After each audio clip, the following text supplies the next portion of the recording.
السلام عليكم ورحمة الله وبركاته، معاكم معتز ياسر في فيديو جديد ومثير جدا. النهارده هنتكلم عن موبايل مش هتصدقوا المميزات اللي فيه. شاومي فجرت مفاجأة الموسم بهاتف ريدمي تيربو 4 برو، الموبايل اللي هينجلب كل التوقعات. لو كنت من محب الألعاب أو لو بتحب الموبايلات اللي أدائها فوق الخيال يبقى الفيديو ده ليك. هنتكلم عن كل حاجة فيه، من أول التصميم، الكاميرات، الأداء، لحد البطارية العملاقة اللي هتشيل معاك اليوم كله. يلا بينا نبدأ ونشوف إذا الموبايل ده يستحق الترقب ولا لا. لو عجبك الفيديو لايك حلو وكومنت مع رأيك واشتراك في القناة علشان كل جديد يوصل ليك. ويلا بينا. أول حاجة نتكلم عنها هي التصميم، والحقيقة إن الموبايل ده جاي بتصميم بسيط لكن متين. الكاميرا موجودة في شكل حلقتين، مش بارزة بشكل كبير زي ما باقي الهواتف، يعني مفيش مشكلة مع البروز. الظهر هنا مصنوع من الزجاج قوي وبيجمع بين الشكل، الجمال والمتانة.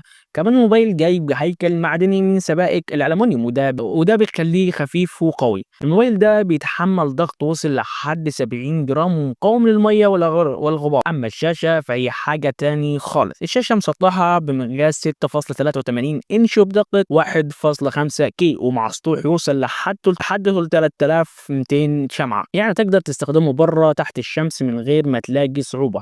الشاشة دي كمان بتدعم معدل تحديث 120 هرتز، وهتخليك تستمتع بألعابك ومحتواك المفضل بكل سلاسة. الألوان فيها حلوة جدا بفضل تقنية الدوبلي فويس ترانك HDR بلس 10. أما عن الأداء فالموبايل ده جاي بأقوى معالج في الفئة، معالج سناب دراجون 8S الجيل الرابع. ده مش معالج قوي بس، ده بيحقق أكتر من مليون نقطة على أتونيو، يعني الموبايل ده يشتغل معاك اي لعبه او تطبيق تقيل من غير اي مشاكل. وكمان في نظام تبريد قوي علشان يحافظ على الاداء حتى لو كنت بتلعب العاب تقيله لفتره طويله. ايه اكتر لعبه بتحب تلعبها على موبايلك؟ وهل الموبايل اللي بيشتغل الالعاب بشكل ممتاز بتفرق معاه؟ قول لي رايك في التعليقات.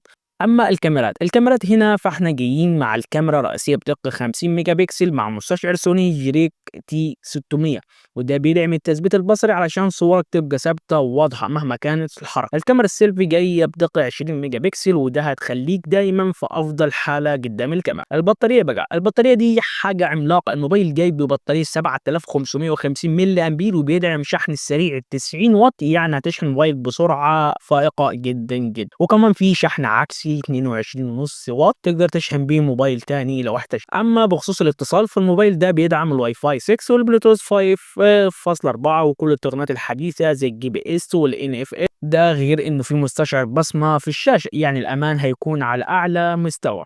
لو كنت تختار موبايل للعب والانترنت والشحن السريع، هل شاومي ريدمي تيربو 4 برو يكون على قائمتك؟ شاركوني رايكم في التعليقات. وفي النهايه الهاتف ده بيقدم لك كل حاجه محتاجها، من التصميم قوي واداء خرافي للبطاريه تدوم معاك طول اليوم. لو انت من محب الالعاب او لو عاوز موبايل باداء ثابت وسعر منافس يبقى الموبايل ده هيفاجئك. طبعا في نسخه خاصه بهارد بورد هتكون اغلى شويه، بس لو انت من محب السلسله دي هتكون صفقه ممتازه لي. في الاخر ايه رايكم في ريدمي تربو